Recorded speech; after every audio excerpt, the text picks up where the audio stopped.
Bienvenidas a todas las compañeras que se están sumando. Vamos a esperar unos minutos para que se sumen todas las que se inscribieron y todos los que se inscribieron y ya arrancamos.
Bueno, bienvenidos, bienvenidas.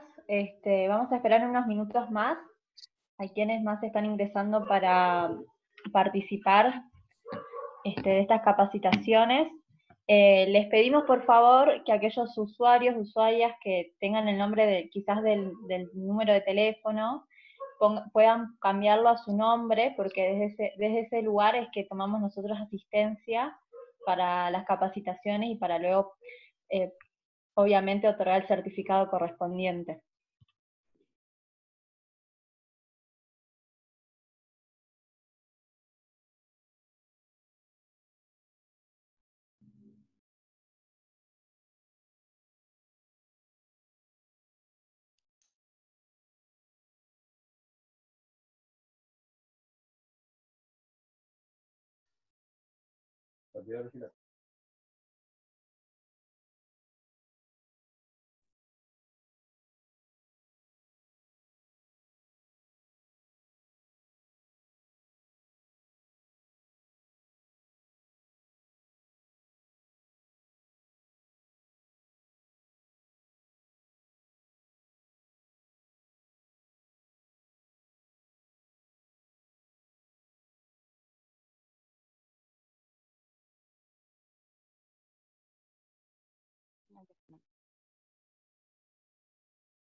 Che, ¿vos tenés el cargador a mano?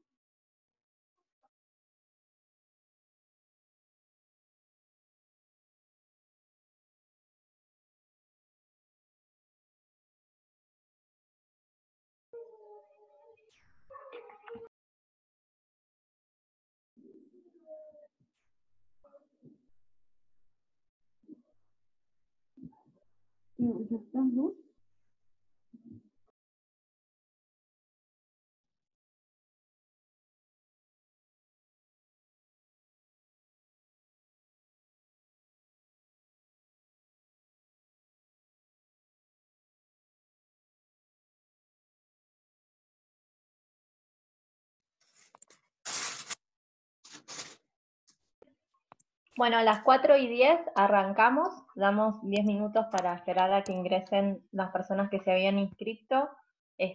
Vuelvo a repetir lo mismo, aquellas personas que no tengan el nombre completo de cómo se hayan inscrito, perdón, a la capacitación, esa es la forma en la que nosotros y nosotras vamos a corroborar la asistencia para la entrega de los certificados.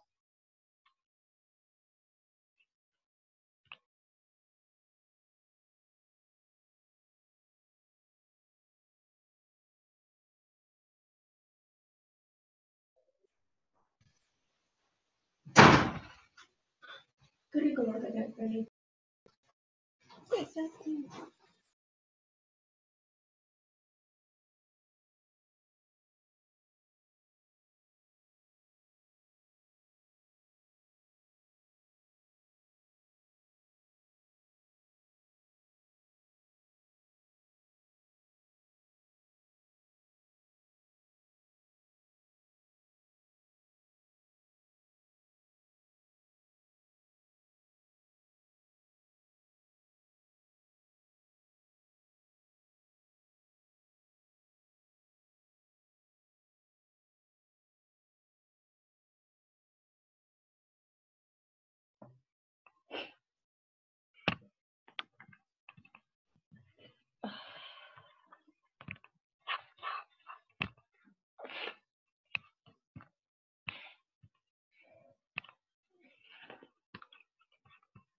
Hola, bueno, voy leyendo los saludos. Hola, Cecilia.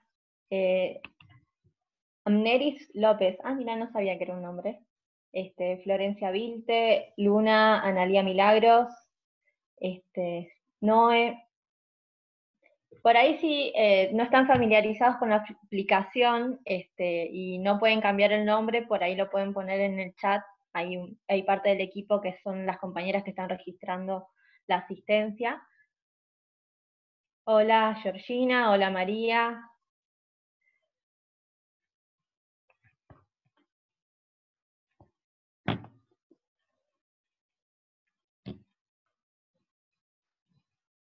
Hola Ariel.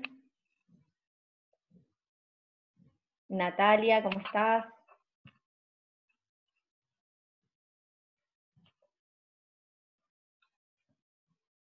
Bueno, siendo las 16:10, damos por comienzo a las capacitaciones. Mi nombre es Méndez Dayana, soy más que nada una militante, profesora en psicología. Un poco comentarles y hacer la presentación de esta primera instancia de lo que son las capacitaciones. Ahí les voy a pedir, porque estoy como escuchando, si pueden silenciar los micrófonos, así nos escuchamos bien, y podemos dar inicio a esto. Bueno, las capacitaciones que decidimos iniciar desde el espacio de Macacha surgen desde la necesidad en la que nos vemos inmersas hoy, la gran mayoría. Claramente hay una demanda social y de asistencia en lo social. Eso nos involucra a todos, todas y todes a tener una mirada más de quizás de ayuda al prójimo y de estar pendiente del que menos tiene, claramente. Y en esos espacios en donde uno se traduce generalmente en merenderos, en comedores, en ollas populares, es donde surgen estas conversaciones, estas instancias, estas inquietudes, preguntas, lo que nosotros denominamos claramente los derechos sexuales y reproductivos y no reproductivos. Somos un grupo de militantes, acá hay varias que forman parte del equipo, no quiero nombrar a todas porque me voy a olvidar de algunas, seguramente, pero que tomamos la iniciativa de realizar estas capacitaciones viendo la necesidad de poner en manifiesto en estos espacios sociocomunitarios que bien les comentaba hace un rato, del poder hablar, ¿no? De generar espacios de confianza donde la vecina, el vecino, la joven, el joven puedan desenvolverse y tener la confianza suficiente para poder hablar de estos temas. Claramente, para eso hemos convocado a distintas personas, distintas compañeras, distintas compañeras que se han desarrollado desde el ámbito académico, desde lo práctico y desde lo profesional, que vienen a darnos un poco de luz y apoyo en estas instancias de las aperturas de las consejerías sexuales y reproductivas. Bueno, claramente nuestro nombre surge, ¿no? Esta inscripción se hizo más grande de lo que nosotros pensábamos. Somos de la provincia de Salta, sabemos que hay inscriptas de otras provincias.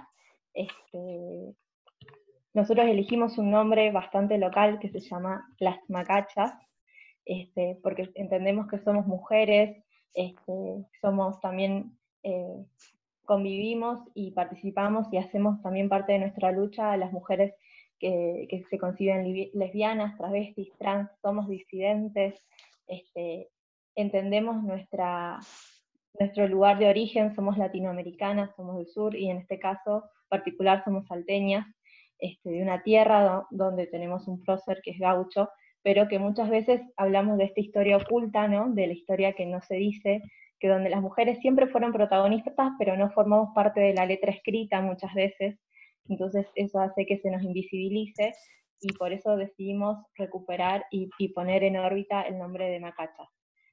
En esta primera instancia, yo sin ser como tan larga en la presentación, porque la idea de que esto sea un espacio dinámico abierto, recordarles primero, voy a ser bastante reiterativa, es necesario que estén presentes los 7 encuentros para la entrega del certificado. Es una capacitación gratuita, pero también entendemos el compromiso con respecto a las capacitaciones. Hay un equipo que está tomando asistencia, pero bueno, una forma de chequearlo es por medio de la presencia de sus nombres. En otra instancia, recordarle que son 7 encuentros, este es el primero, se van a dar todos los martes y jueves, de 4 de la tarde a 6, 5 y media, 6, dependiendo si se alarga o no un poco más. También recordarles que nos modificamos, y en esto sí pedimos disculpas, la idea era que sean meets, pero como hubo tanta demanda en la inscripción, bueno, gestionamos la cuenta de Zoom, que esté más cómoda a la hora de disertar, vamos a usar este sistema operativo para las capacitaciones. Agradecer profundamente las inscripciones, la presencia de ustedes, estamos muy felices, muy contentas con lo que hemos logrado, y también agradecer a todas las disertantes. Antes de iniciar con esta capacitación, queríamos generar un pequeño espacio para dar el acompañamiento desde nuestro espacio, desde Macachas y desde el feminismo en general, a todas las compañeras, compañeros y compañeras que son trabajadores del Plan ENIA.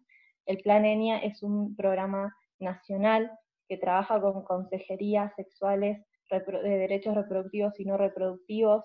Ellos están viviendo una situación, ellas y ellos están viviendo una situación de inestabilidad laboral que conlleva, primero, que no están regularizados sus salarios desde hace un año.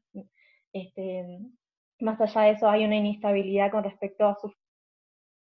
Ellos y ellas tomaron medidas de paro en estas 48 horas, y bueno, nosotros habíamos invitado al espacio, pero también entendemos que la lucha es colectiva, que el derecho laboral, el derecho del trabajador y de las trabajadoras en los programas de salud muchas veces se ve flexibilizado, entonces es que por eso prestamos nuestra solidaridad y acompañamiento a esas demandas. Sin ir más lejos, bueno, arrancamos con la capacitación, procedo a presentar a la primera disertante. Su nombre es Alejandra García Vargas, ella es licenciada y doctora en comunicación por la Universidad Nacional de Córdoba, es coordinadora del CESDE, y es miembro pleno de Claxo. Es secretaria del área académica de Género y Derechos Humanos en la Universidad Nacional de Jujuy, y el tema en el que va a disertar va a ser Géneros, Comunicación y Sociedad.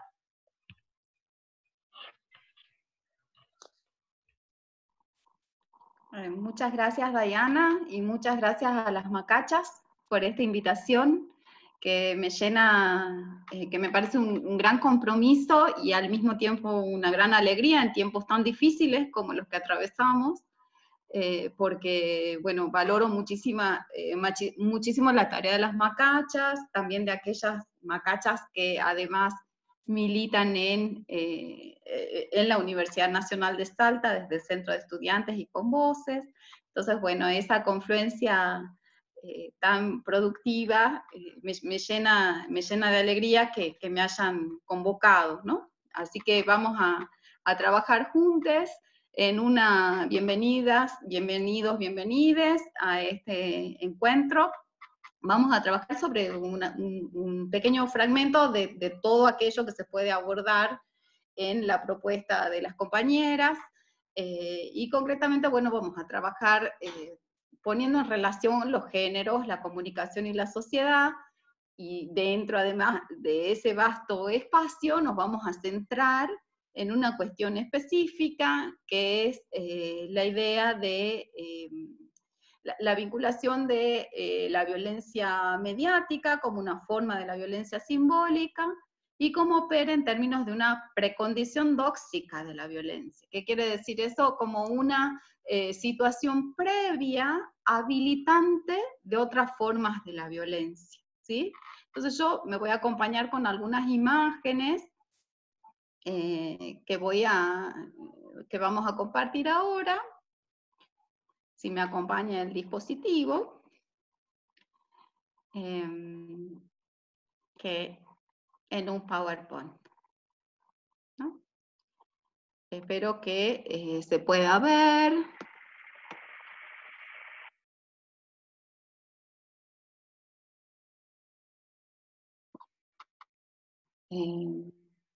Lo están viendo, ¿verdad?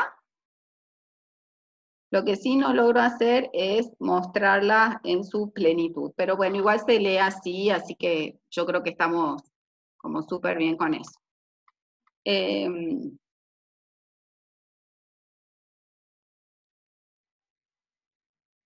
Bueno, entonces comenzaríamos con esta idea de abordar un poco lo que vamos a trabajar son los estereotipos de género y la violencia simbólica, ¿sí?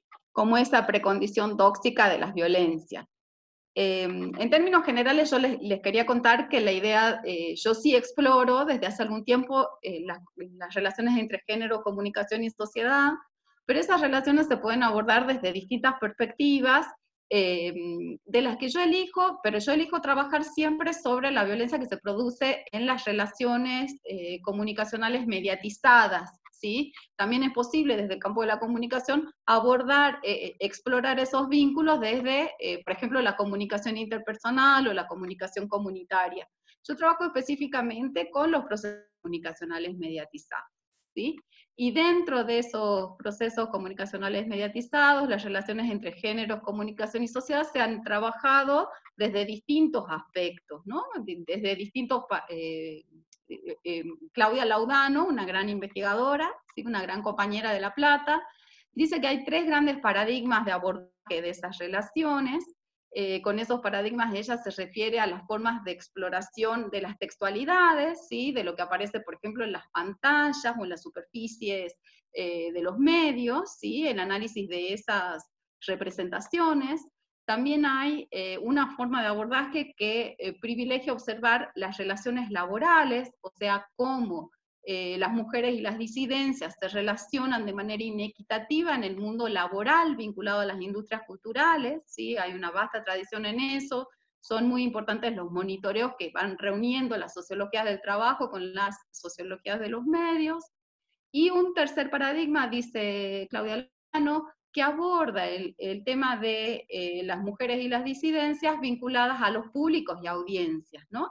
Que además esa idea o ese trabajo sobre los públicos y audiencias tiene una importancia decisiva y donde además las teorías de la comunicación feministas, los feminismos dentro del campo de comunicación, han hecho enormes aportes por varias cuestiones, por ejemplo, porque el abordaje de los públicos y audiencias refieren al espacio doméstico, ¿sí? Cuya politicidad ha sido resaltada de manera histórica por los feminismos, ¿sí? Y por su atención a las dinámicas de la vida cotidiana, que en el mismo sentido también los feminismos y las teorías queer han hecho un enorme aporte en relación con la problematización de la cotidianeidad. Entonces, de ese conjunto, además, a mí me gusta agregar como una cuarta versión, que es la posibilidad de trabajar en todo el proceso, en toda la circulación, ¿sí? La circulación, o sea, tomar la producción, la distribución, la circulación y el consumo como un proceso que es generizado y generizante también, y que muestra relaciones inequitativas de género, ¿sí? Ahora, dentro de esas 4 grandes ejes o parámetros o formas de abordaje de las relaciones entre género, comunicación y sociedad, para este caso yo me detengo en uno solo, que es aquel que explora lo que aparece, lo visible en la superficie mediática, ¿sí? En las superficies de los medios, y que tiene que ver con las imágenes, con los relatos, y con la construcción de un imaginario, ¿sí? De un imaginario sexogenérico, ¿sí? Entonces vamos a explorar esas formas de la imaginación sexogenérica en los medios. Eso es lo que vamos a trabajar hoy, ¿sí? Para ver en qué medida son violentas esas representaciones que allí se distribuyen y cómo después van habilitando otras formas de la violencia, ¿sí? Entonces, una vez hecho explorado este primer conjunto, ubicándonos en ese conjunto, yo voy a partir, tomar inicialmente una cita, que es una cita que corresponde a Silvia Elizalde, una gran feminista y teórica feminista de la Universidad de Buenos Aires, que sostiene que por acción u omisión, toda interpretación del mundo social supone una conceptualización sobre las relaciones entre varones y mujeres. También diríamos sobre las relaciones heteronormadas, o sea, cualquier interpretación del mundo social implica esa conceptualización, ¿sí? Cualquier interpretación del mundo social también implica maneras de definir, de comprender o de intervenir en torno a las diferencias sexuales y genéricas en cada momento, ¿sí? Y por lo tanto, si toda interpretación del mundo social realiza ese tipo de interpretaciones, también podemos ver que, por eso mismo, los medios masivos son un gran punto de ingreso a la exploración del tema que vamos a trabajar hoy, que es la idea esta de la violencia mediática como parte de la violencia simbólica y como precondición de otras formas de la violencia, ¿sí?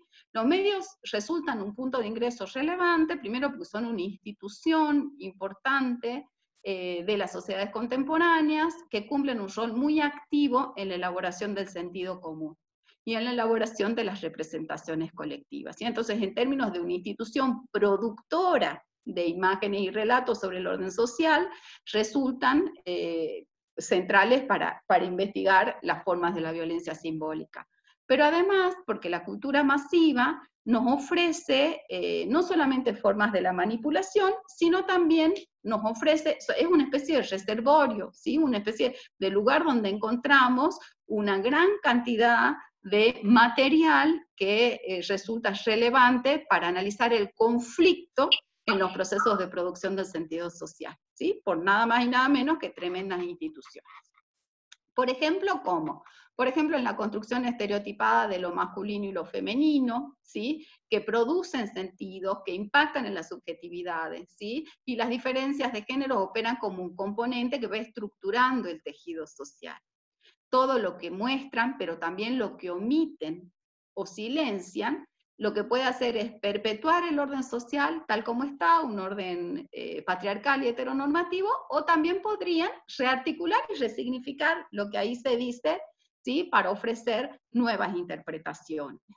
Los estereotipos que hoy predominan en el discurso audiovisual, en el discurso mediático, en el discurso publicitario, actualizan formas de representación que, por ejemplo, suelen ubicar a las mujeres, pero también a las disidencias, en un lugar de obediencia a ciertos mandatos sociales. En el caso de las mujeres, la maternidad, la belleza, o bien, dependiendo de la franja etaria de esas mujeres, la inocencia o la emoción, ¿no? Entonces, en ese trabajo continuo de producción de un orden social simbólico, lo que hacen los medios es simplificar, ¿sí? El carácter de identidades sociales complejas, ¿sí? Que tienen las personas y los grupos, ¿no? Entonces, un poco, decía yo, entonces, todo eso hace que estudiar los medios sea muy importante, ¿sí? Estudiar la violencia mediática como una forma de la violencia simbólica se vuelve muy relevante en el caso de las sociedades contemporáneas. Yo he tomado las definiciones de violencia mediática y de violencia simbólica de la ley para la eliminación de todo tipo de violencia contra la mujer, ¿sí? O sea, no he recurrido a otra fuente, sino a la propia ley que nos ampara en la Argentina. Y lo que dice esa ley es que la violencia mediática se ejerce cuando se representa y difunde por los medios de comunicación discursos que promueven la explotación de las mujeres o sus imágenes. Y ofrece además esa normativa una serie de verbos, de acciones, ¿sí? Por las cuales se produce ese tipo de explotación. Dice, los medios injurian, difaman, discriminan, deshonran, humillan o atentan contra la dignidad de las personas. Cuando lo hacen, y yo me imagino que ustedes mientras yo decía esto, se iban acordando de momentos en los que como público, o quizá también como trabajadora de los medios, estaban viendo cómo se injuria, se difama, se discrimina, se deshonra, se humilla, o se atenta contra la dignidad de las personas por su condición de género, ¿no? Seguramente recuerdan alguna de esas situaciones, ¿sí? Y al mismo tiempo construyen o legitiman patrones socioculturales reproductores de la desigualdad, o sea, unos patrones, unas matrices de comprensión de lo social que van reproduciendo la condición de desigualdad por motivos sexogenéricos, ¿sí? Entonces, la violencia mediática es una parte de ese conjunto más amplio de la violencia simbólica. porque violencia simbólica, porque transmite dominación, desigualdad y discriminación en las relaciones sociales, naturaliza la subordinación de las mujeres y las disidencias, aunque no lo hace golpeando físicamente, pero sin embargo es muy activa y muy productiva en su capacidad de generar esa dominación, desigualdad y discriminación, ¿sí? Para abordar el tema entonces de la violencia mediática y la violencia simbólica, yo decía, bueno, los estereotipos de género resultan muy útiles, o sea, la categoría de estereotipos resulta muy útil para pensar el ejercicio de ese tipo, ¿no? De injuria y de violencia que ejercen los medios. Yo acá, bueno, por empezar que elegí los colores, ¿no? El estereotipo de las nenas rosas y los nenes celestes, que marca tanto la heteronormatividad como la división binaria entre varones y mujeres, ¿no? En realidad, bueno, los estereotipos, para decirlo muy rápidamente, es una simplificación de lo real, ¿no? Los estereotipos son una simplificación de lo real. ¿Qué quiere decir eso? Que se enfatizan algunos atributos de una persona o de un grupo en detrimento de otros, ¿sí? De todos los atributos complejos, ¿sí? De una persona o de un colectivo, se enfatizan algunos y se dejan de lado otros. Otra de las características del estereotipo es que tiene como una condición de permanencia en el tiempo, ¿no? Porque se presenta algo que es una construcción que es contingente, que corresponde a un momento, se presenta como ahistórico y natural, entre comillas, o sea, se naturaliza, ¿sí? El estereotipo, se naturaliza esa selección, ¿sí? Una selección como elegir las frutillas más ricas de la cajita, ¿sí? En este caso las más feitas, porque es muy violento el estereotipo, se eligen algunos de esos atributos y se presenta como si eso correspondiera al mundo de la naturaleza, no como si fuera lo que es, porque un estereotipo es una construcción social. Pero además algo que es muy importante y por lo cual resulta tan relevante estudiar los medios o mirar las formas de la violencia mediática, es que los medios operan como una caja de resonancia de lo que acontece en la sociedad, ¿sí? O sea, logran, al poner bajo una fuerte luz algunos temas y no otros, y algunos atributos y no otros de los actores y actrices sociales que representa, lo que hace es aumentar la posibilidad de llegada, ¿sí? De un imaginario compartido por un grupo. Quiere decir que los medios no operan en el vacío social, sino lo que hacen es funcionar como una caja de resonancia de cuestiones que ya están presentes en el imaginario compartido, y de ahí también su eficacia, ¿no? Porque pueden interpelar con mucha efectividad el imaginario perpetuado por una comunidad. Cuando la selección de esos atributos se basa en algunos supuestos que valoran negativamente las diferencias entre los grupos y además los jerarquizan, o sea, dicen estos atributos son diferentes, en general lo hacen tomando dos grupos y por oposición, pero además de ser diferentes, este es mejor que el otro, ¿sí? Entonces los jerarquizan, entonces se construyen representaciones que lo que hacen es, las representaciones de los medios lo que hacen es reforzar las relaciones asimétricas entre géneros, ¿sí? En lugar de ponerlas en cuestión, bueno, las simplifican, las naturalizan, y lo que hacen es reforzar esas relaciones asimétricas entre los géneros, ¿no? Yo acá traje una tapa de la revista Caras de esta semana, no sé si las vieron, ¿sí? Que me parece que es muy representativa de los estereotipos de género vinculadas a la presentación pública de las mujeres en este caso, ¿no?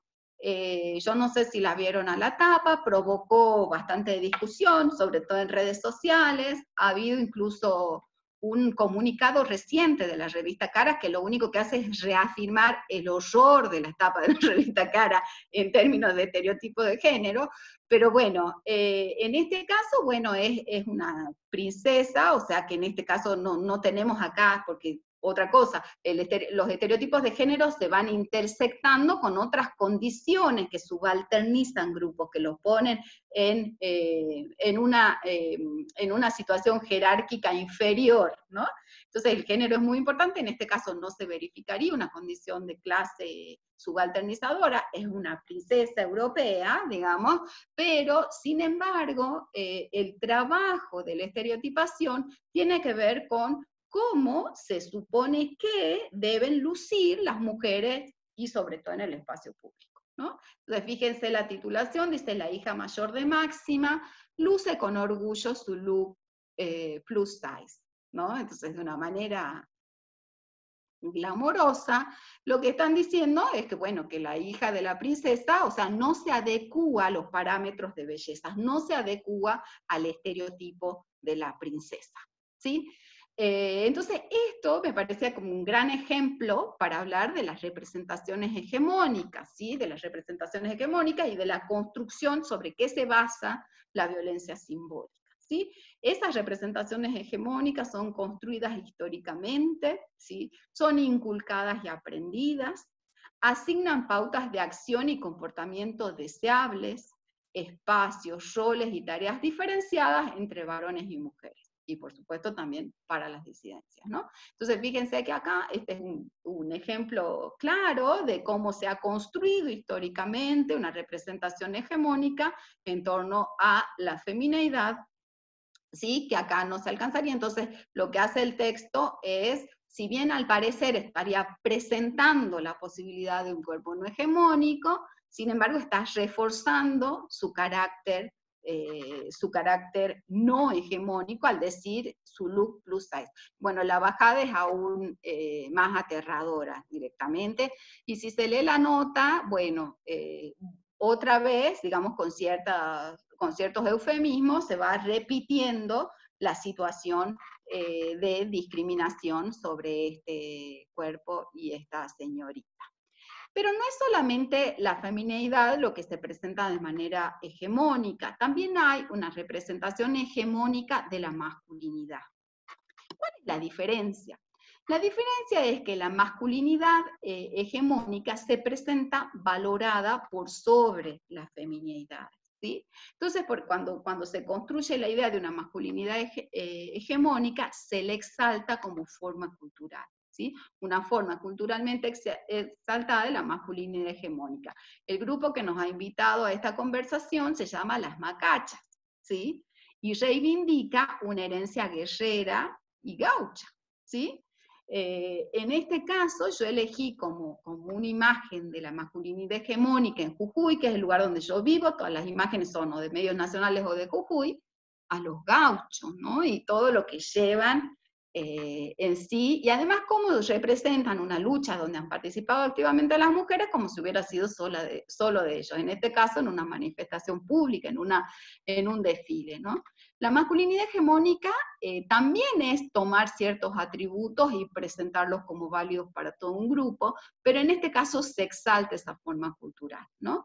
Ofrece parámetros de un modelo a seguir, ¿sí? Ofrece parámetros, cómo debería ser, ¿sí? Un varón en la sociedad contemporánea.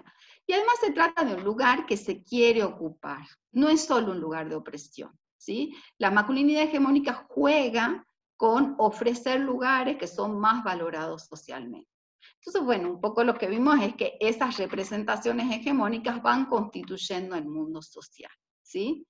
Incluso en los casos donde los medios empiezan como a conversar sobre otras situaciones vinculadas a la masculinidad, por ejemplo, hay las formas de constitución de la masculinidad hegemónica frente a la femineidad, también, por ejemplo, los libera de los trabajos del cuidado, ¿sí? Algo que, por ejemplo, se evidenció en el caso de la crisis del coronavirus, es esta noticia que salió en Infobae el 12 de mayo, no es amor, es trabajo invisible, o sea, el reconocimiento de una subalternización de las mujeres que las condena al trabajo reproductivo.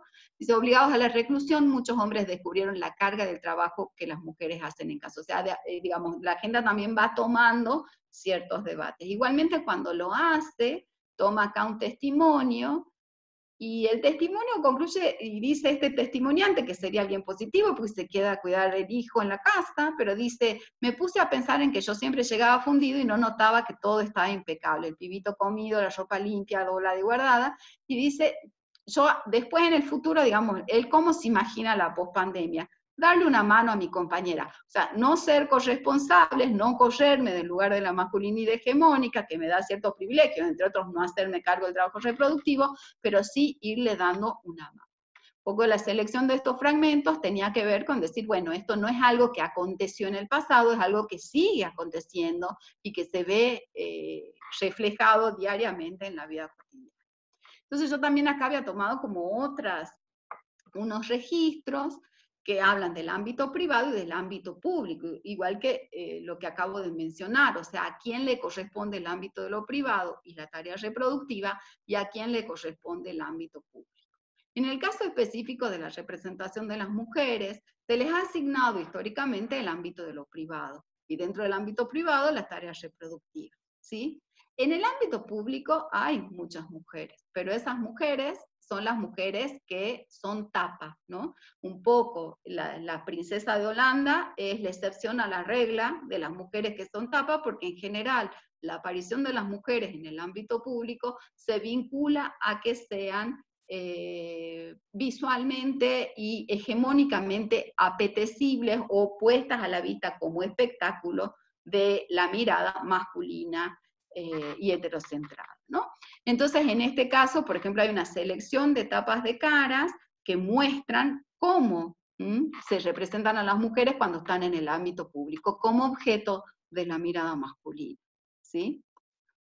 Entonces, los medios son grandes fuentes de discriminación, ¿sí?, de las mujeres y las disidencias. La discriminación hacia las mujeres y la disidencia encuentra una de sus principales fuentes en la reproducción de los estereotipos establecidos en las jerarquías de género.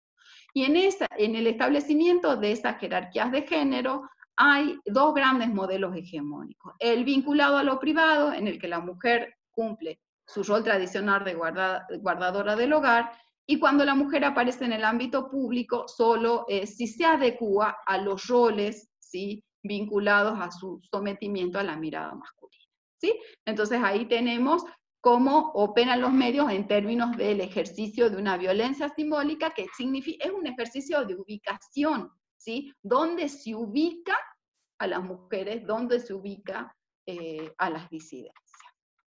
Entonces, lo que decimos es, en base a todo esto, podemos ver que lo representacional, el mundo de la representación, el mundo de la imaginación sexogenérica, es político, ¿sí? Es político. Pero no es político porque hay un contenido que diga esto es político, sino, como ha enseñado el feminismo, porque deja en evidencia las tensiones a la hora de definir históricamente la experiencia de les sujetos. Por eso es político, político en el sentido más radical del término, o sea, en términos de un debate y una disputa de poder, por esas definiciones y por esas ubicaciones, ¿no?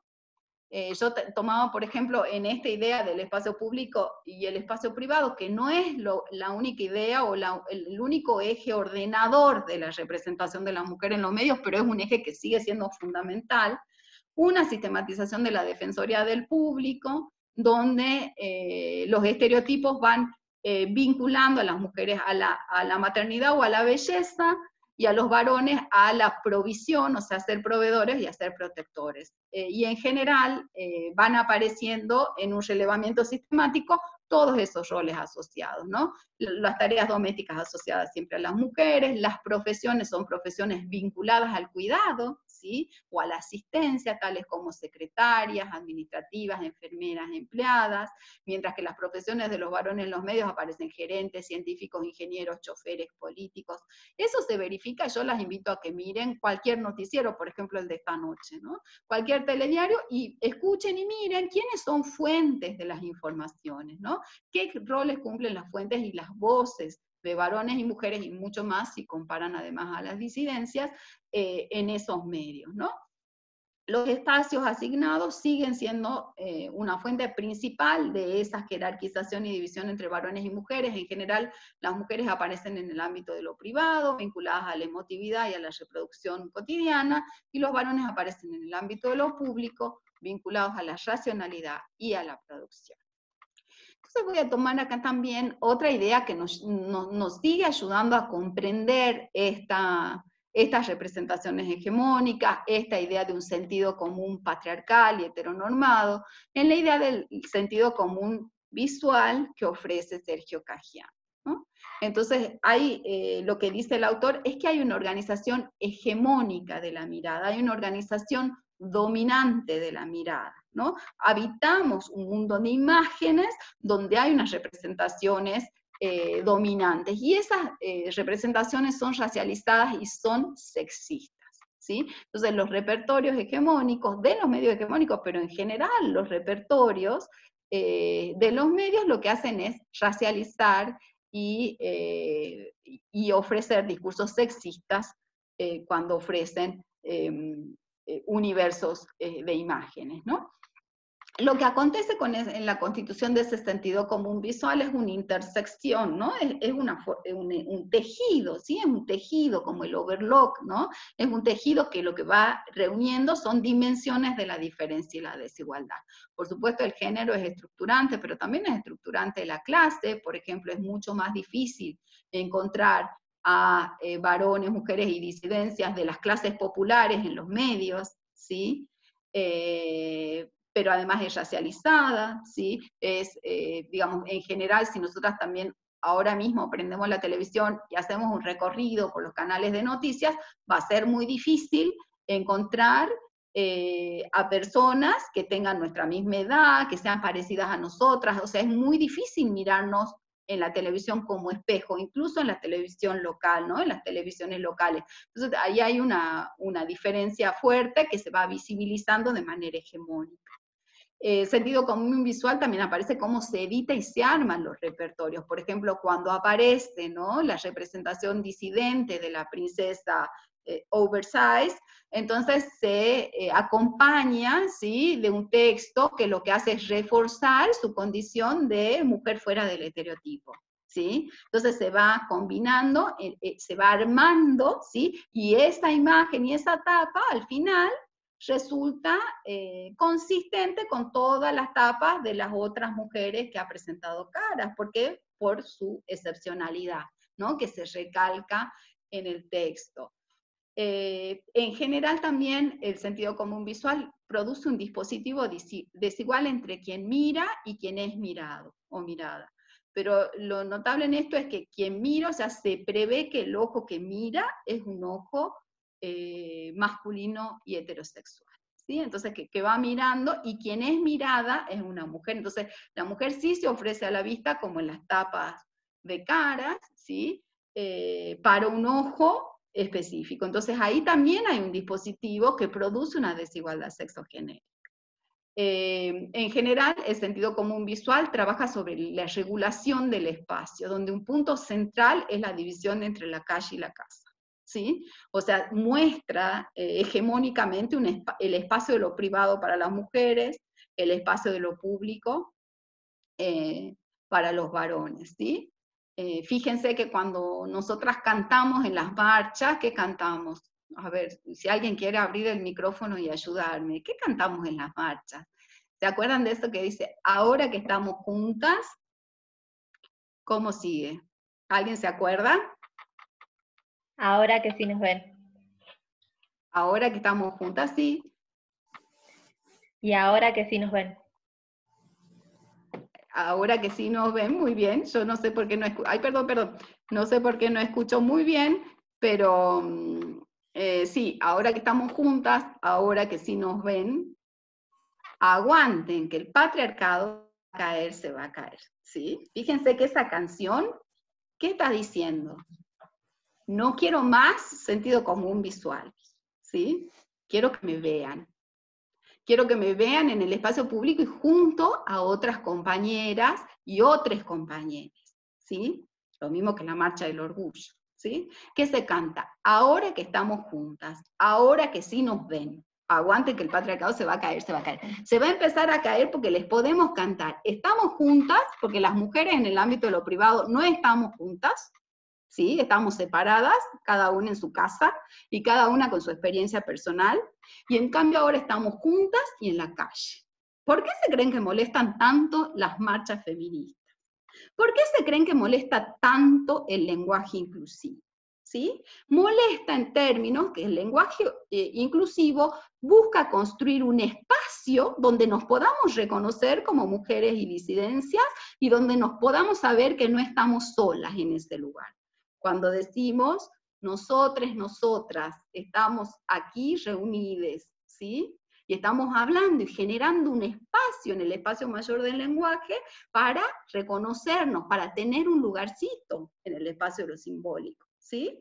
Entonces, y cuando decimos ahora que estamos juntas y ahora que sí nos ven, estamos diciendo esto. Me estás condenando al espacio privado y de lo doméstico, me estás separando de mis compañeras, de mis sororas y de mis compañeros, ¿sí?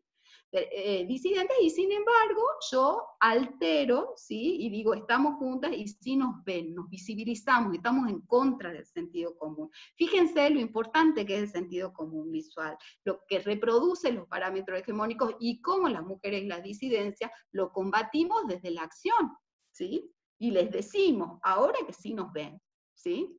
Alterando lo que se espera de nosotras en la visualidad, ¿sí? En ser vistas, ¿sí? Y ser vistas juntas y en la calle.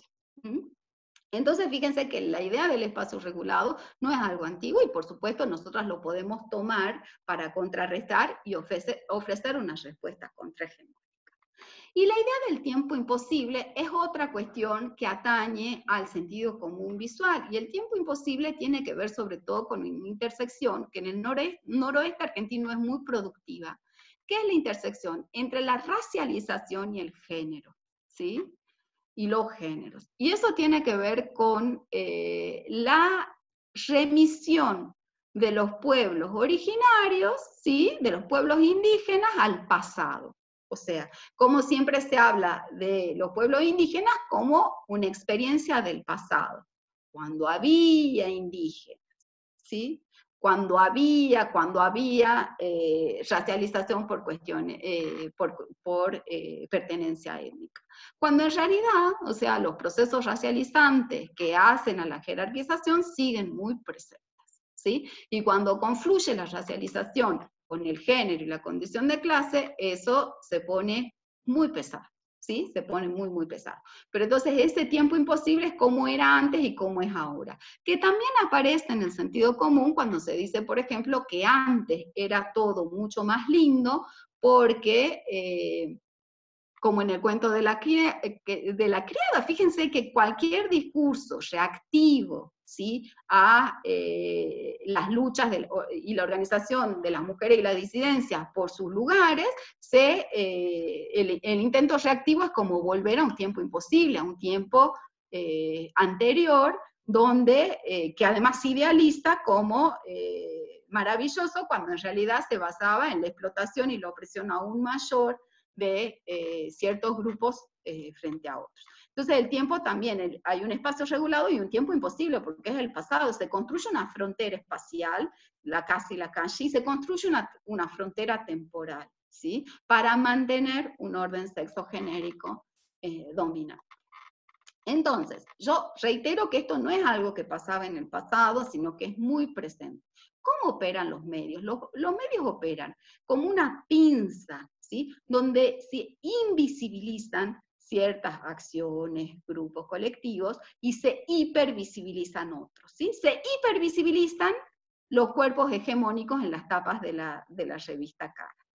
Se invisibilizan, entre otras cosas, las mujeres científicas, ¿sí?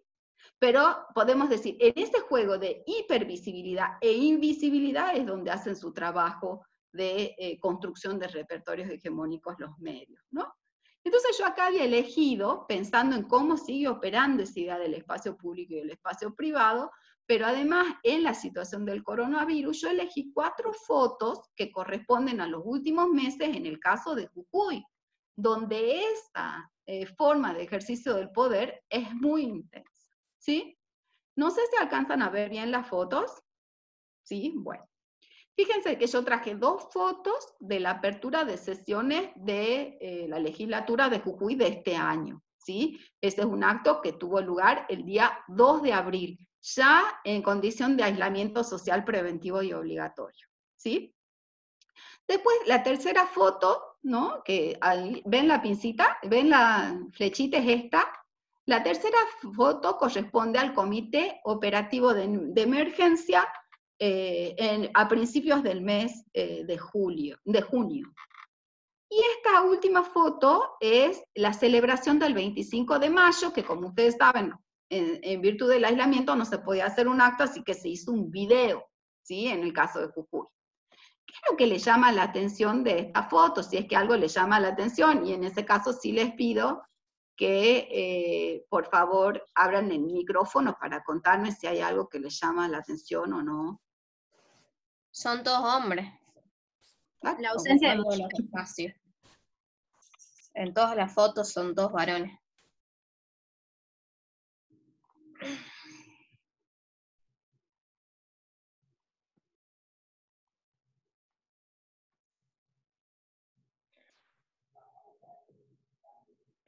Voy a leer 2 comentarios en el chat. Dice, bueno. tremendo, todo eso naturalizamos como sociedad, son todos varones, son varones. Me encanta esa foto, profe, del COE de Machirulos. Ayer recién hubieron 2 mujeres médicas bioquímicas. Sí. Bueno, yo les cuento que yo tuve la oportunidad este año, como investigadora del área interdisciplinaria de estudio de la mujer y de género, de participar en la capacitación por ley Micaela en la legislatura. Y yo mostré esta misma pantalla que les estoy mostrando en la legislatura. Entonces, después de eso, aparecieron en el COE, en el informe del COE, mujeres, de manera sucesiva. O sea, tampoco me voy a atribuir la exclusividad de haber logrado eso con las compañeras del área, porque éramos varias, éramos 5, pero creemos que aportamos algún granito en la conciencia del legislador y que el mensaje llegó. O sea, ¿cómo puede ser que el Comité Operativo de Emergencias no cuente, no hayan estado las ministras, no hayan estado las enfermeras, por ejemplo, representantes de las enfermeras? Sabemos que la enfermería y todas las actividades de asistencia vinculadas al cuidado de la salud en los hospitales de Central, y la enfermería es una profesión altamente feminizada. Nunca hubo una enfermera en el informe del COE, o sea, de las profesiones y los roles que se eligen, nunca eligieron una enfermera, nunca eligieron, por ejemplo, una persona que realiza tareas de cuidado comunitarias, ¿no? Desde de los feminismos populares que están sosteniendo el ASPO en los barrios, ¿no? Entonces hay ahí todo un proceso de selección, y sí, son todos varones. En el caso de la apertura de sesiones, fíjense que esta primera foto muestra al gobernador y al vicegobernador de la provincia de Jujuy en un lugar central, ¿sí? Para la imaginación social, en el caso de Jujuy, que es el Salón de la Bandera, ¿sí? Que está en la Casa de Gobierno, frente a la plaza principal, frente a la Plaza Belgrano. Es un lugar donde está nuestra valiosísima bandera, donada por Belgrano, pero que además tiene una carga simbólica enorme. Aprovecharon además en ese espacio que podían tener el distanciamiento necesario. Esto es del 2 de abril, o sea, antes del uso de los barbijos, pero bueno, el gobernador y vicegobernador. Nosotros en Jujuy nunca hemos tenido gobernadoras. Pero acá también se eligió solamente a los jefes de bancada, ¿no? Por una cuestión del espacio, pero resulta que también los jefes de bancada son todos varones, casualidad, ¿no? Entonces tenemos acá también el ejercicio, o sea, lo que están mostrando los medios, porque estas son fotos de los medios, es están visibilizando una situación que por supuesto existe, que tiene que ver con la masculinización de la política como el gran lugar del espacio público, de la legislatura como un espacio muy importante, ¿no? Un espacio público de debate muy importante, vinculado al debate racional de las políticas, pero fíjense que son todos varones. Ahora, si logran esforzar muchísimo la vista y mirar acá atrás, ¿alcanzan a ver o no? Esas personas de ahí también son todos varones. Son trabajadores de los medios, camarógrafos, ¿sí? reporteros gráficos, todos varones. Entonces, digamos, ahí digo yo, no es solamente que sean el gobernador, el vicegobernador, los jefes de la bancada, sino que además todos los trabajadores de los medios son varones. Y a nadie le llamó la atención esa conformación, ¿sí? Esa imagen, o sea, cómo realmente punza, ¿no? La idea de la exclusividad del espacio de debate, ¿sí? Democrático, supuestamente, por parte de los varones. En el caso del COE también, igual acá, en el caso del COE, hay una imagen femenina, que es la imagen de la Virgen de Río Blanco y Paipaya. No sé si la ven. Y toda imagen es política, ¿no? Y pedagógica. Digo que la imagen, que la única imagen femenina sea la imagen de la Virgen de Río Blanco y Paipaya, que tiene que ver, por supuesto, con la creencia, la necesidad de apoyarnos en distintos instrumentos en una situación de crisis, pero que sea la Virgen María y que sea la única imagen femenina es muy fuerte, ¿sí? Y por otro lado, en el caso de los logotipos de los planes de cuidado, también se remiten las mujeres al espacio doméstico y cuando están en el espacio público están al cuidado de un niño pequeño, ¿sí? Y al interior del espacio doméstico están al cuidado de un adulto mayor. Entonces, fíjense cómo naturaliza. Mientras que aquellos que hablan y aconsejan qué medidas tomar frente a la crisis son todos varones.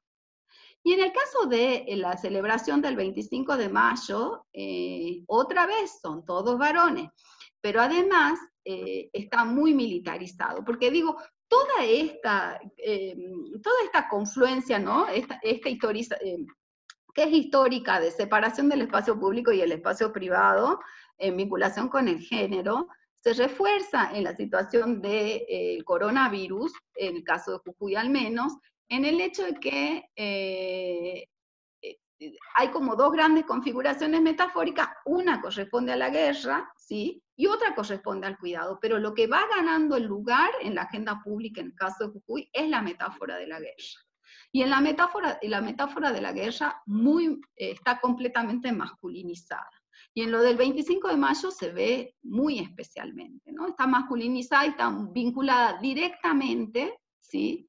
A las representaciones militares habituales en los actos y las efemérides, pero en este caso reforzada por un discurso que tiene que ver con la lucha contra el coronavirus. Digo, y todo esto tiene enormes efectos. ¿Qué es lo que no está apareciendo en la agenda pública? No está apareciendo la dinámica del cuidado, ¿sí? La dinámica del cuidado de los hogares, la dinámica del cuidado de la salud, ¿sí? Que está a cargo de las figuras invisibilizadas de la agenda pública en relación también con la pandemia, que son las figuras feminizadas, ¿sí? Entonces hay ahí toda una constitución que va jerarquizando esos roles, no solamente muestra de manera diferenciada, espacializa de manera diferenciada, sino que además jerarquiza.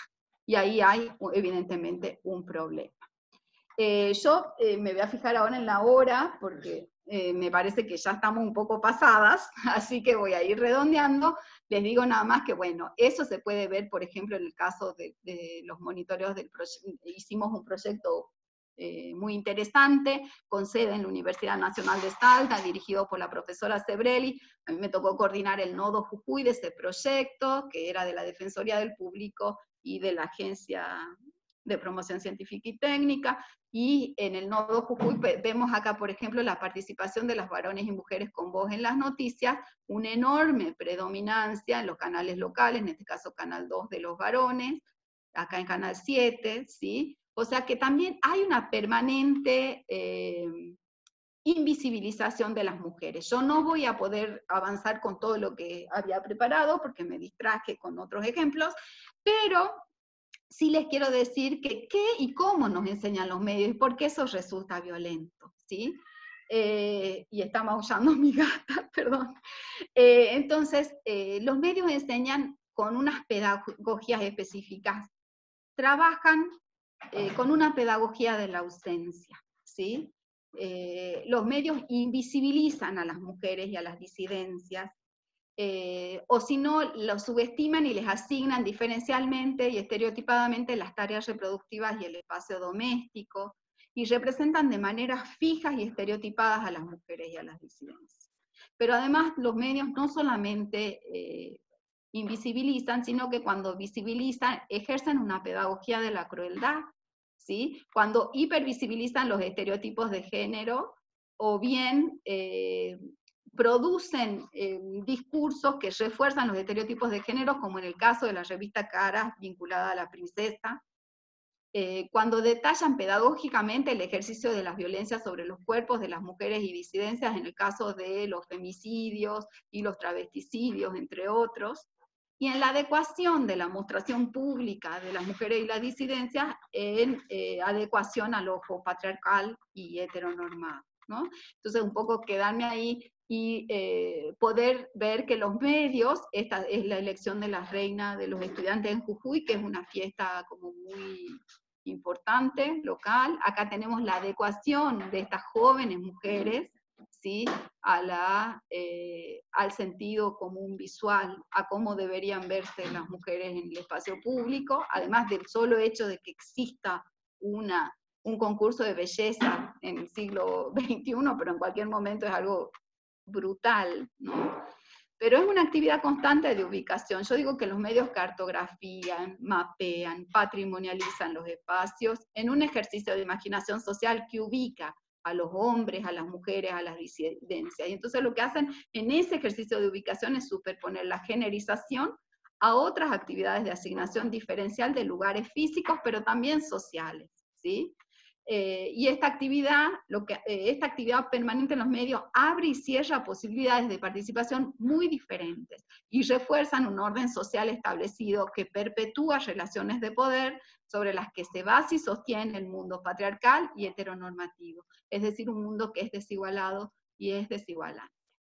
Bueno, yo también había como pensado como estrategias para salir de este espantoso lugar en el que nos encontramos, pero las vamos a dejar para la conversación si se produce, así no sigo hablando porque ya es muy largo. Gracias. Gracias, Ale. Bueno, les recuerdo a todas, todos y todes que las consultas, las preguntas, las vamos a responder en los últimos 20-15 minutos de la charla. Muy impresionante, Ale, la verdad que nos quedamos con ganas de escucharte más.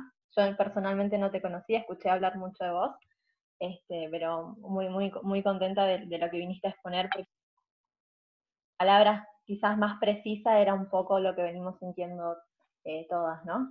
Con respecto a la imagen, a la imposición de lo que uno o una debería representar.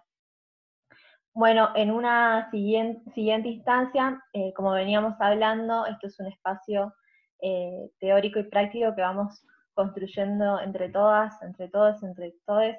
La verdad que no nos queremos quedar solo con lo técnico, con lo teórico, sino también queremos claves prácticas a la hora de poder cambiar y de transformar nuestra realidad, porque una militante es eso, ¿no? ¿Cuál es el sentido de una militante? Es poder transformar la realidad que uno pisa, y es por eso que vimos con mucha necesidad invitarla a nuestra siguiente expositora, que es Alfonsina Morales. Ella es licenciada en Educación, tiene una vasta experiencia en políticas públicas para el abordaje de la violencia de género. Yo tuve la particularidad de conocerla hace muchos años. Ella me acompañó cuando yo incursioné también como funcionaria, y la verdad que me colaboró y me ayudó un montón. También en mi formación, cada vez que pude hablar y charlar con ella, tiene mucho para aportar. No sé, Alfon, si me escuchás. Yo te vi que escucho. No sé si me escuchan, ¿sí? Estoy desde el celular porque, bueno, tuve un inconveniente con la compu, pero todo bien. Bueno, te doy la palabra, Alfon. Muchas gracias por aceptar nuestra invitación. No, por favor. En primer lugar, creo que se escucha bien. Cualquier cosa me avisan. Perfecto. Primero, fantástica la intervención, porque nos da un marco desde dónde arrancar, digo, ¿no? Yo, parándome desde las consejerías, con una mirada en territorio, creo que es fundamental, en primer lugar, plantearse esto, digamos, ¿no? Desde qué marco teórico, desde qué mirada yo me planto en el territorio para realizar una intervención. Que en muchos casos, y por la edad, por ejemplo, eso lo hemos tenido que ir aprendiendo en el camino.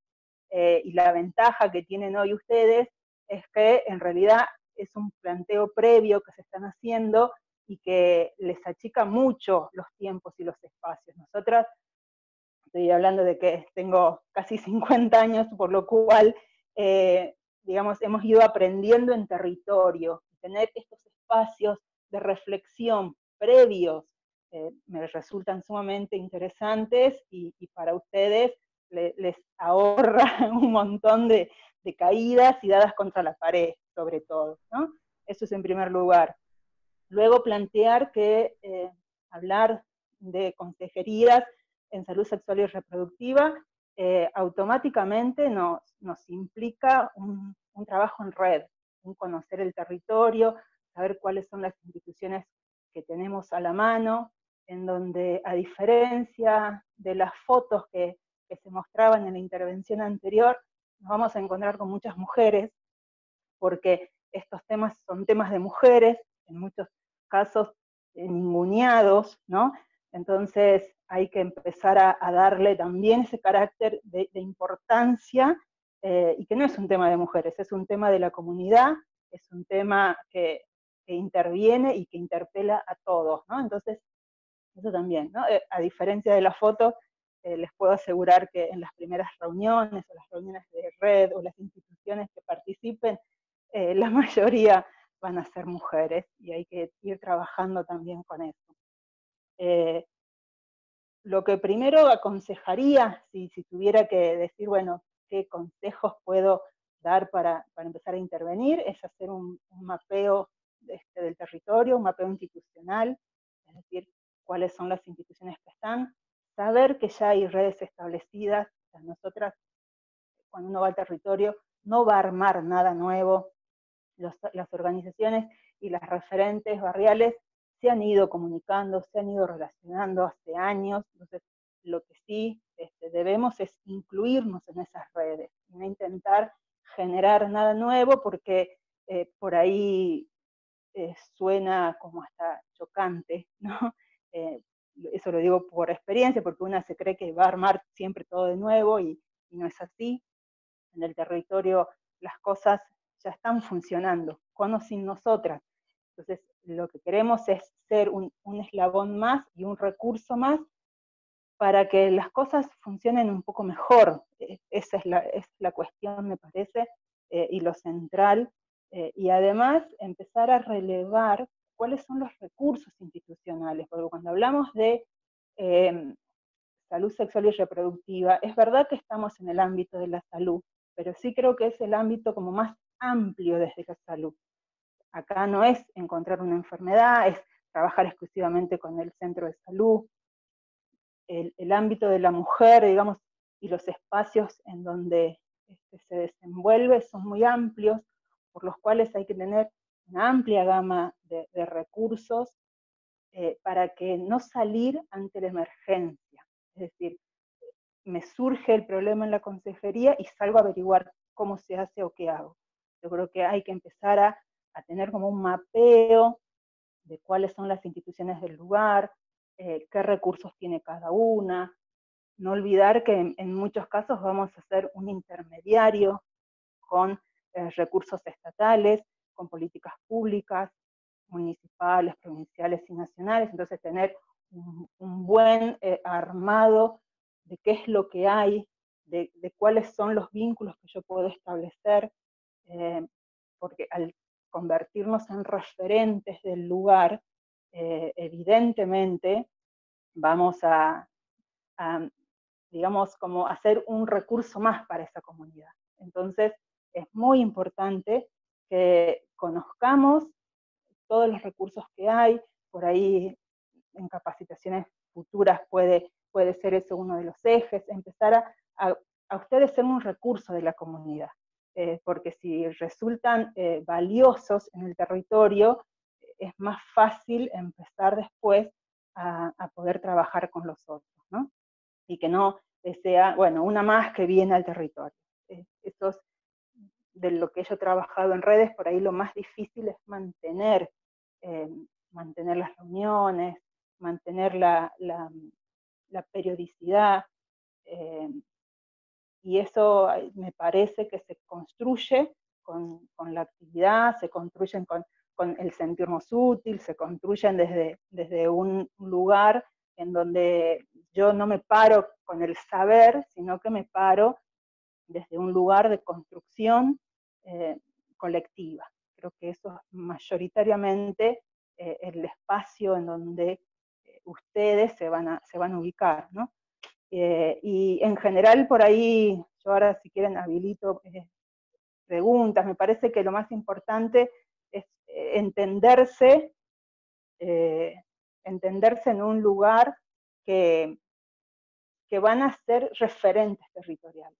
Y van a ser referentes territoriales de un tema complicado en esta ciudad, que tiene que ver con el feminismo, que ustedes dicen Consejería de Salud Sexual y Reproductiva, le van a poner aborteras, entonces hay que ir rompiendo con esos estereotipos y empezar a sentirse parte de esa comunidad en la que van a trabajar, ¿no? Fundamentalmente.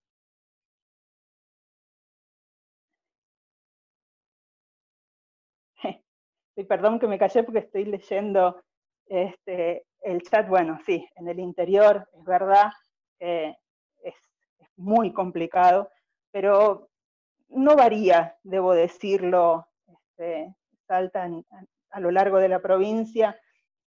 Si vos decís Consejería de Salud Sexual y Reproductiva, ya te marcan como, el pañuelo verde, y empiezan a tener inconvenientes, muchos en los colegios. Es un trabajo, las instituciones educativas, es un lugar a ir de a poquito, ablandando e ingresando, porque es un lugar donde se puede trabajar mucho si es que logramos abrir las puertas, ¿no? A ver. Perdón que como estoy con celular, estoy mirando. Sí. Es verdad, como sugerencia, estoy leyendo, tener un listado de instituciones, sobre todo de instituciones amigas, como le decimos siempre, ¿no?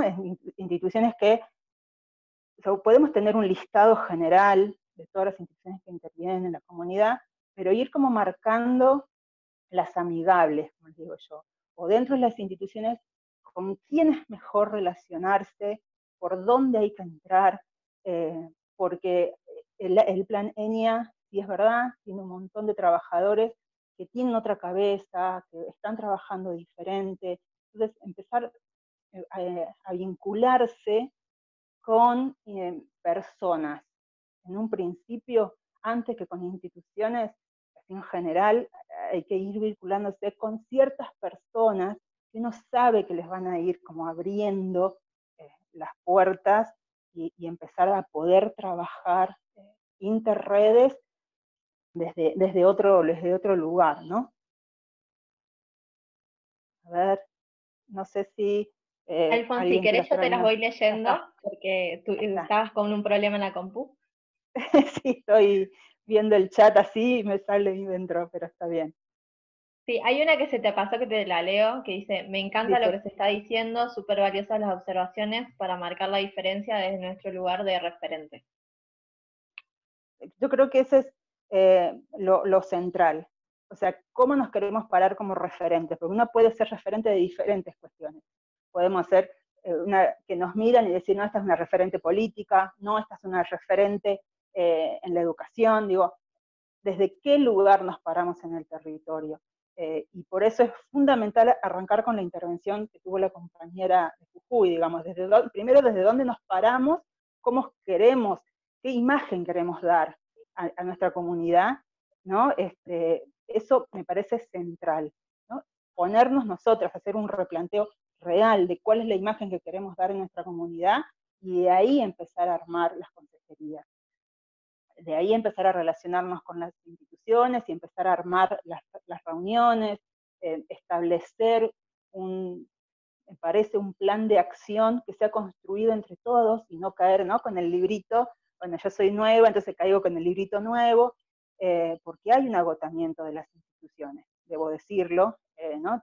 Cuando les llega la notita, nosotros, por ejemplo, tanto en el observatorio o antes cuando yo estaba en el programa de asistencia a víctimas, ¿no?, le caíamos con la notita a las instituciones de nueva reunión de la red y le poníamos nombre y todo nuevo, y caían así como diciendo, ay Dios, otra más, ¿no? Entonces, bueno, yo creo que por eso está bueno empezar a ver si ya no hay algo armado, sumarse a las reuniones existentes, empezar a buscarle la vuelta. Obviamente no todos los lugares son iguales, no todas las zonas son iguales, hay lugares que tienen redes más potentes, o alguna institución que ha sido motor por años del armado, entonces van a ir variando según en qué zonas se encuentren, pero porque hay zonas, por ejemplo, y doy el dato, que ya hay, por ejemplo, en la zona sudeste hay muchas redes que trabajan el tema de violencia, entonces si hay alguna consejería en esa zona,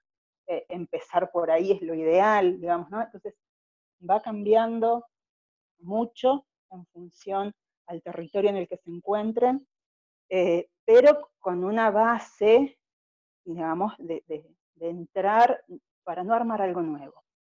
Si yo tuviera que dar un consejo, lo primero que digo es no vayan con esta cosa de voy a armar la red, la mejor red. No, o sea, las instituciones vienen trabajando, no es la primera vez, obviamente vienen trabajando en otros temas porque tienen otras prioridades.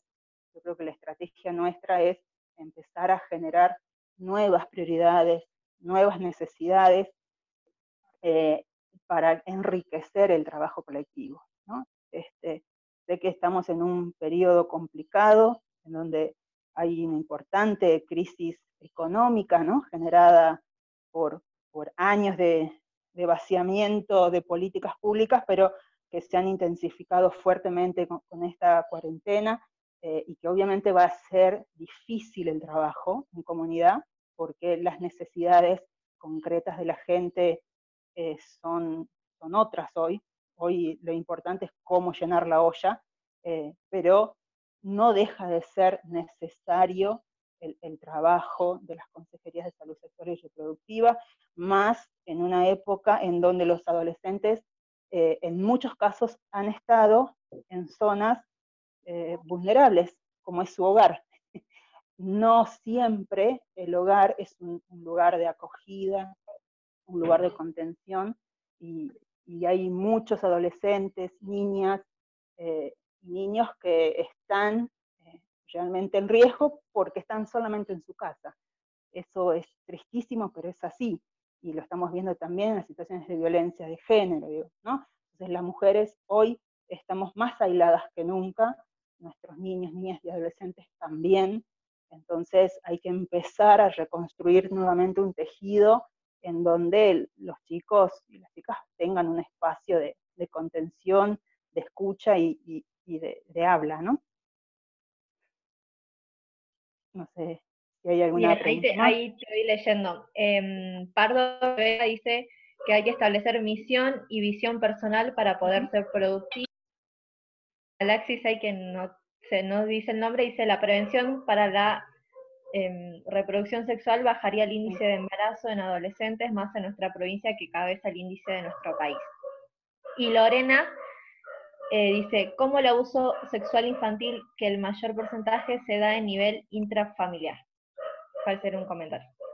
Sí, bueno, ahí justo estaba recordando a raíz de las intervenciones, que los espacios escolares le tienen mucho miedo a la ESI, por ejemplo, ¿no? Y ahora como están obligados a trabajar estas cuestiones, lo primero que hacen es tocar la puerta del centro de salud, o empezar a ver quién sabe de esto, a quién llevo, con tal de no hablar ellos del tema, invitan a quien sea. Entonces creo que ahí también es un espacio bastante productivo al cual podemos, ¿no?, ingresar por esa puerta, digamos, en la educación, y ingresar a los chicos, en donde plantearnos como un recurso o una salida para las instituciones y los docentes que no saben cómo abordar el tema. Lo digo como docente, que trabajo en un VESPA, y bueno, ya me rotularon como la profesora ESI, entonces cuando hay que hacer algo ya me llaman a mí, sea o no sea de mi curso, o mis alumnos, tengo que siempre estar yo dando esa cuestión, pero en un principio dije, no, pero tenemos que aprender todos, y después cuando yo empecé a ver qué perspectiva tenían unos, qué perspectiva tenían otros, digo, bueno, empecemos mejor a generar esos espacios, no los perdamos, y bueno, en algún momento iremos capacitando también a nuestros compañeros y compañeras docentes, pero en el mientras tanto, creo que empezar a incursionar también en los espacios ESI, educación sexual integral en las escuelas y en los colegios, es un recurso muy importante, ¿no? Si queremos establecer consejería. Bueno, si les parece, abrimos el canal de consultas. Subí el chat porque habían algunas preguntas que no se habían respondido. Yo ahora las leo y les nombro a qué disertante era la pregunta, si las van respondiendo, ¿sí? Vale. A Ale me había quedado una que yo la vi. Sobre la ley Micaela era, si no me equivoco. Ay, qué van.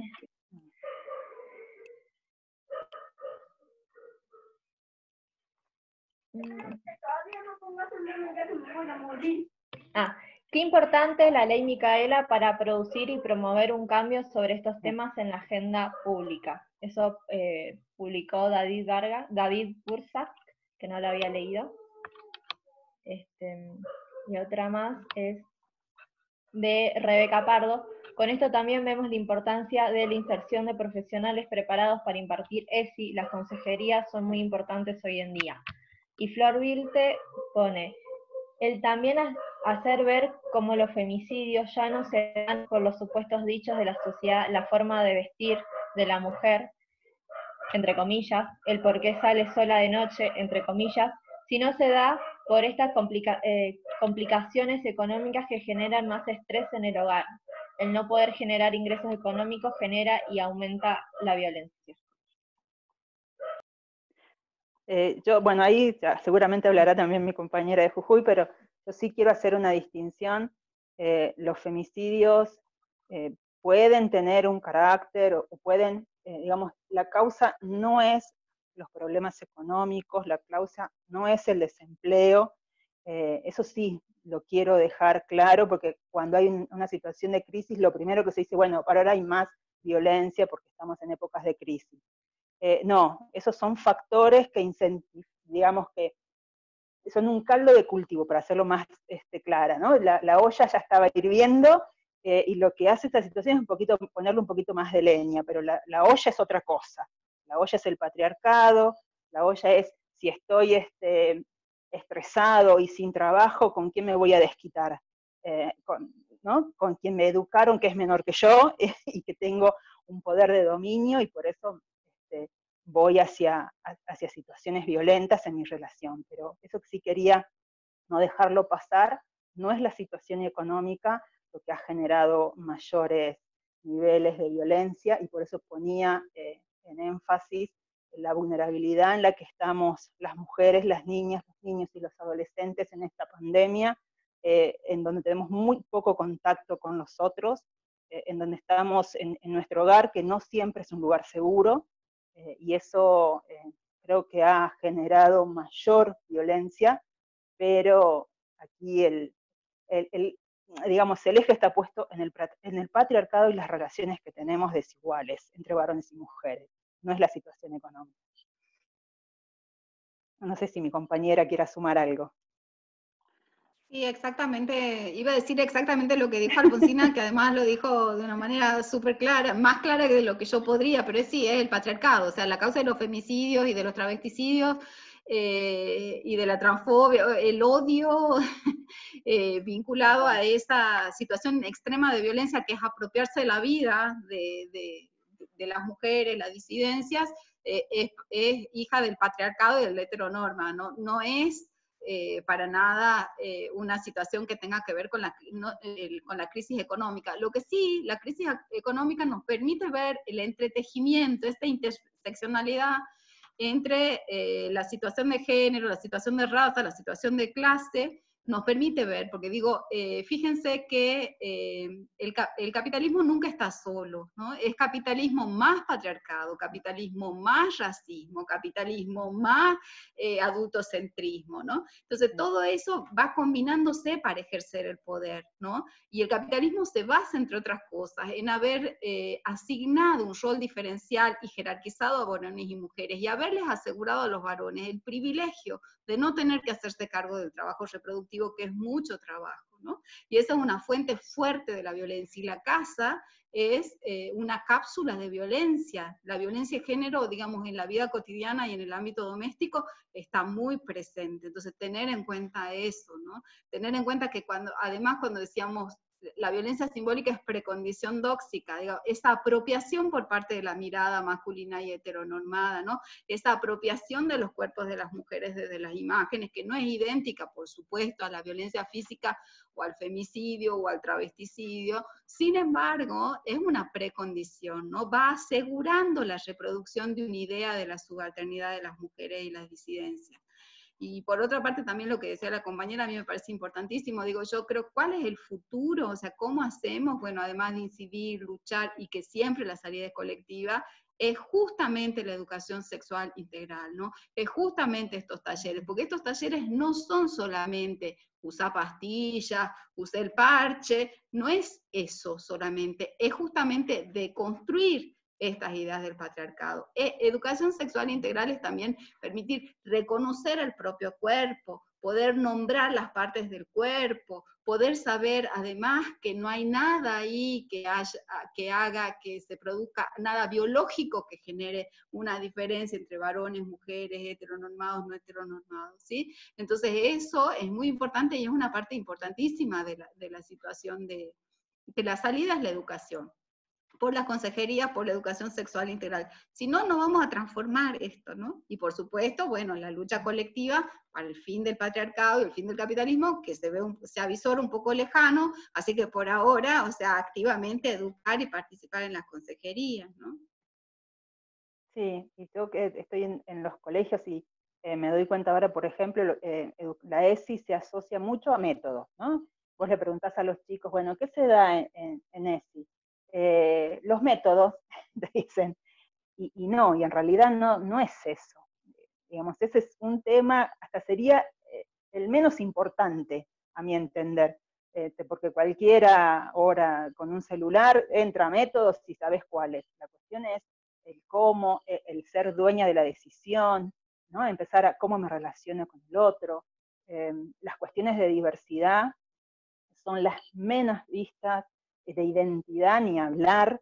Esos son temas que muy pocos docentes quieren abordar, ¿no? Entonces, claro, agarran la fácil, la parte biológica, se llaman a la ginecóloga del centro de salud, un tallercito y ya está. ¿Sí? Checado, ya di ESI y pasemos a otro tema, volvamos a matemáticas.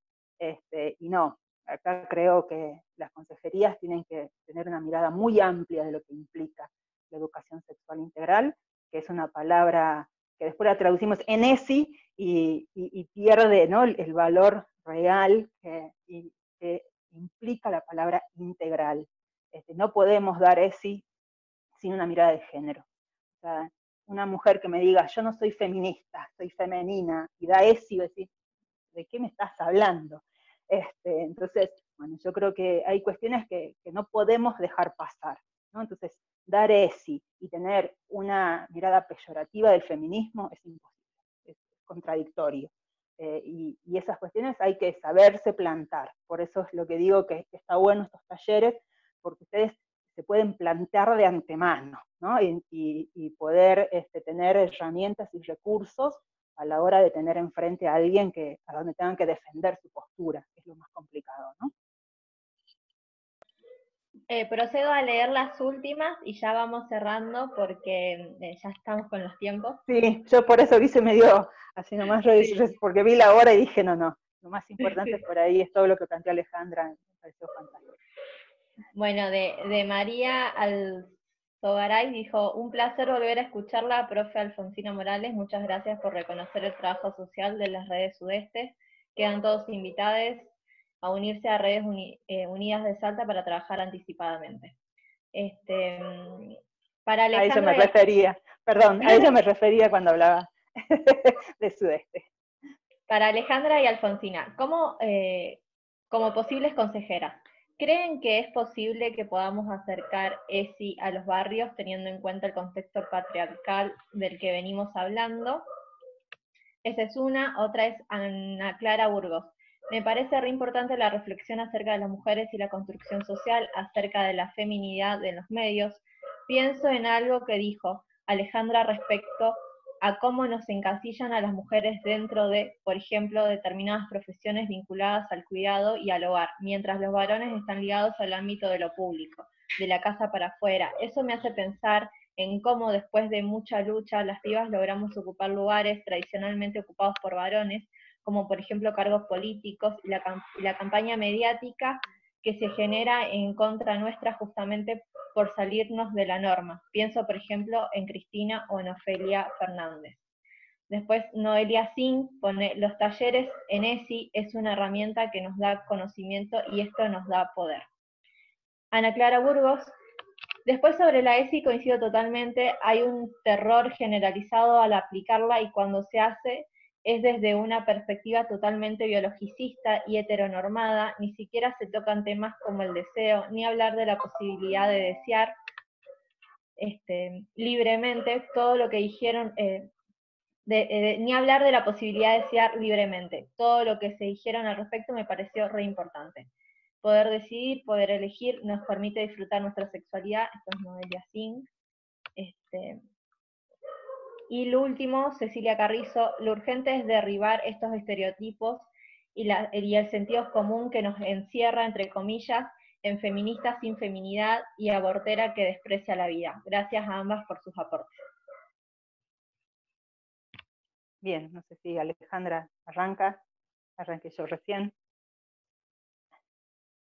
Que digo que estaba buscando mejor las preguntas, porque era la pregunta que nos habían hecho a las dos, y con respecto a dar ESI en los barrios, sí, ¿por qué no? Por empezar, que me parece re importante reconocer lo que dijo Alfonsina, a mí me parece central, o sea, no es que desde la academia o de ustedes como promotoras van a venir ahí hay otra gata, mira, a iluminar la Lucía, a iluminar el mundo oscuro de los barrios populares que no saben que están imbuidos o que están en un contexto de opresión patriarcal. Eso no es así, digamos, hay redes previas, hay un conocimiento, hay feminismos populares, digamos, y hay que aprender de esos feminismos, ¿no? No es que, ¿por qué no lo vamos a poder hacer en los barrios?